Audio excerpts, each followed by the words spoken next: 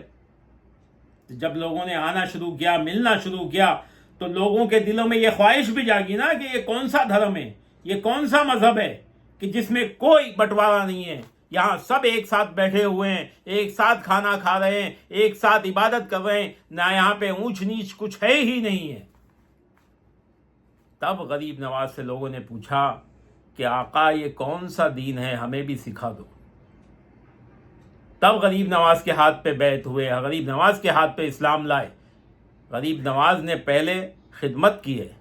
محبت بانٹی ہے، اور آج تک اجمیر شریف سے، ان کے دربار سے پوری دنیا میں محبت بٹ رہی ہے، صرف محبت بٹ رہی ہے۔ اس دربار کا کام ہی ہے کہ انسانیت اور محبت بانٹی جائے۔ تمام عالم میں، تمام دنیا میں صرف محبت بانٹنا اس کا کام ہے۔ آپ چاہے پنڈت ہوں، آپ چاہے ٹھاکر ہوں، آپ چاہے راجپوت ہوں، آپ چاہے شودر ہوں، وہاں کسی کے لیے کوئی منائی نہیں ہے۔ ہر ایک اندر جا سکتا ہے غریب نواز کے دربار میں، ہر ایک غریب نواز کے مزار پہ جا سکتا ہے، ہر ایک غریب نواز کے مزار پہ جا کے اپنا سر جھکا سکتا ہے۔ وہاں پہ کوئی بھی کسی کو منائی نہیں ہے، وہاں پہ ہر ایک ساتھ میں جا سکتے ہیں۔ یہی اس زمانے میں تھا اور آج بھی یہی ہے، اور انشاءاللہ قیامت تک یہی رہے گا۔ یہ غریب نواز کا فیض ہے، یہی صحیح اسلام ہے۔ ہر ایک کو غریب نواز نے اپنے گلے سے لگایا، چاہے وہ کوئی بھی ہو۔ یہی کام چشتیت کرتی ہے، یہی کام چشتیت کر رہی ہے 14 سالوں سے۔ حضرت خواجہ حسن بصری سے لے کے آج تک چشتیت یہی کر رہی ہے، اور انشاءاللہ کرتی رہے گی۔